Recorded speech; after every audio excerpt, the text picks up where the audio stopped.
When you're 80 years old, will you still remember your grandchildren's names? I'm Minato, and nobody watching this can answer that question right now. But here's what we do know. According to the Alzheimer's Association, about 1 in 9 people over 65 will develop dementia. For those over 85, nearly 1 in 3. That means in the next 10 minutes while you're watching this video, roughly 190 people worldwide will be diagnosed with dementia for the first time. But here's the part most people miss. The latest neuroscience research shows that just 3 45-minute sessions per week of one specific activity can slow brain aging and significantly reduce your dementia risk. That activity? Running, but not just any running. It has to be done the right way. Today I'm going to show you the science of running to protect your brain, not for weight loss, not for race times, but for keeping your mind sharp decades from now. The next 10 minutes might change your life. Let's be honest here, a lot of you watching this probably don't enjoy running. And I get it. I didn't always love it either. When I first started, running felt too slow, too boring. I wanted intense workouts that left me dripping sweat and completely exhausted. You've probably heard these same objections. Strength training is way more efficient. I'm already doing high-intensity workouts. Isn't that enough? I don't have time to add more training. There's this unspoken belief in fitness culture. If you're not completely gassed and pushing to failure, it's not real training. But here's what changed everything for me. What if I told you those easy runs, the ones that feel almost too slow, are actually the key to long-term performance and mental clarity? And what if the real benefit isn't faster times or a six-pack, but a brain that stays sharp and independent for decades to come? Today, I'm going to show you how running done the right way is the most important investment you can make for your future brain. Here's how it works. Multiple large-scale studies, including meta-analyses of over 10,000 participants, have confirmed that aerobic exercise has a substantial positive effect on cognitive function and mental health. But how does it actually work? Let me break down the 4 key mechanisms. When you run, your brain dramatically increases production of a protein called BDNF, brain-derived neurotrophic factor. Think of it as fuel for your neurons. BDNF does 3 critical things: keeps existing neurons alive, promotes growth of new brain cells, and strengthens connections between neurons, enhancing learning and memory. Research from NYU School of Medicine shows that regular aerobic exercise triggers substantial increases in both BDNF and dopamine, creating a powerful protective effect for your brain. This isn't just theory, this is measurable biological change happening in your brain every time you run. During sustained aerobic exercise, blood flow to your brain significantly increases, sometimes by 2 to 3 times normal levels. More blood flow means more oxygen delivered to brain cells, better waste removal from neural tissue, enhanced delivery of BDNF and other protective factors, and sustained cognitive activation. This increased blood flow doesn't just happen during exercise. Regular runners show improved baseline cerebral blood flow even at rest. Moderate intensity aerobic exercise strengthens your mitochondria, your cells' power plants. Healthy mitochondria mean better fat oxidation, more sustained energy production, faster recovery, and lower risk of metabolic diseases. Exercise also triggers production of lactate and other metabolites that signal your brain to ramp up protective protein production, creating a powerful positive feedback loop. Chronic inflammation is at the root of neurodegenerative diseases like Alzheimer's and Parkinson's.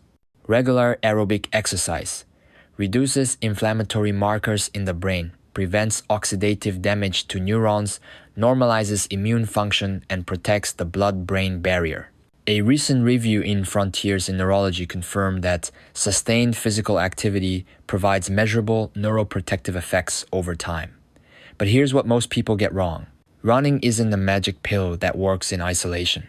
It's the engine that starts a complete system. Here's the truth that most fitness content misses. Your brain health isn't determined by what you do for 45 minutes. It's determined by what you do in the other 23 hours and 15 minutes.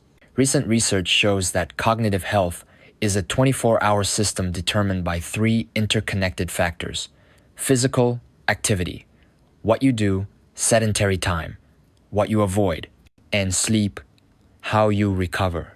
You can't run for 30 minutes, then sit for 12 hours, and sleep poorly for 5 hours and expect optimal brain health. Running triggers the strongest biological effects that surge in BDNF. We talked about the blood flow boost, the metabolic optimization, but more importantly, it creates a cascade. Better sleep running is one of the most effective, natural ways to improve sleep quality. Less sitting. The energy and sense of accomplishment from running gives you psychological fuel to break sedentary patterns throughout your day. Positive reinforcement, good sleep makes you want to run. Running makes you sleep better. This is the positive cycle. This is why running isn't just exercise. It's the keystone habit that upgrades your entire 24-hour system. So what should you actually do? The answer: Zone 2 training. Zone 2 is aerobic exercise at 60 minus 70% of your maximum heart rate. Here's the formula: 220 minus your age equals estimated max heart rate.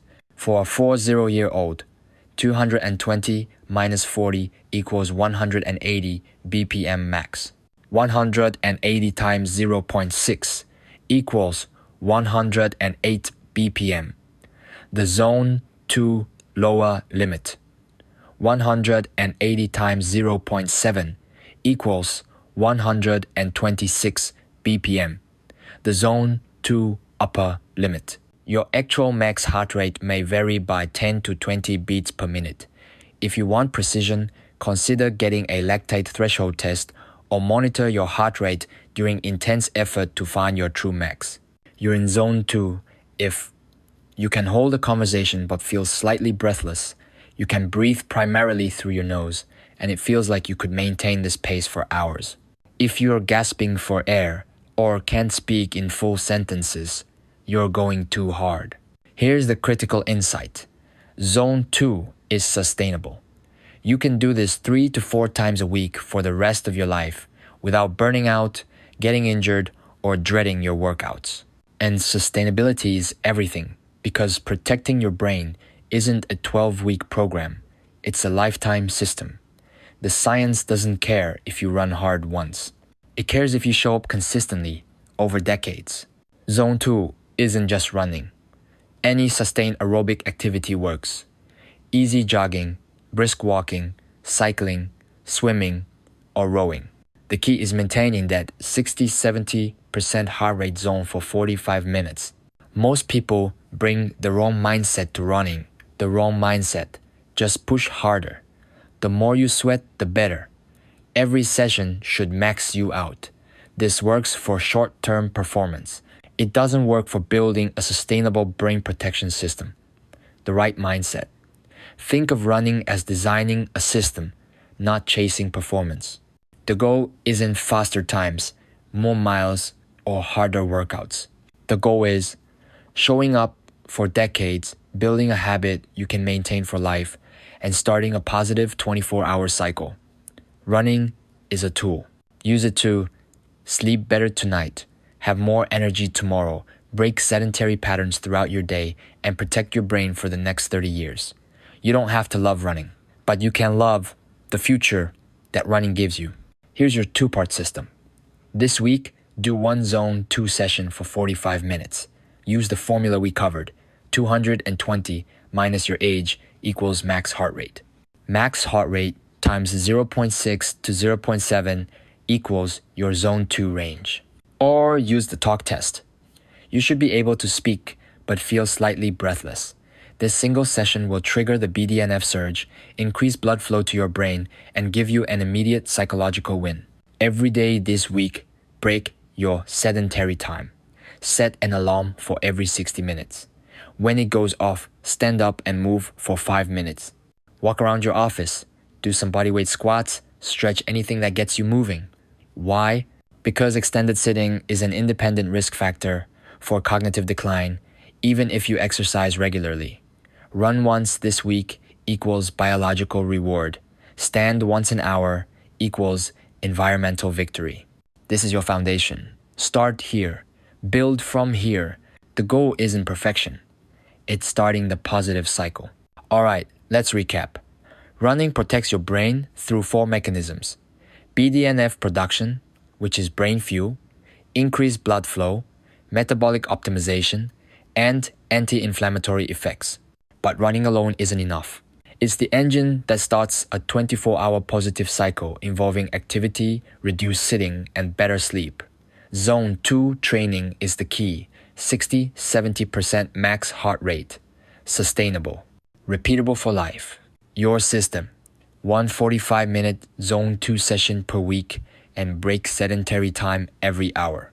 Here's the bottom line. Every step you take today is an investment in your brain 10, 20, 30 years from now. So here's what I want you to do right now. Pull out your calendar. Block 45 minutes this week for your first Zone 2 session. Set hourly reminders to stand up and move. Don't overthink it. Just start the system. Your future brain is waiting. Now, if you got value from this video, hit that subscribe button. Thanks for watching. Stay sharp, stay strong, and I'll see you next Friday.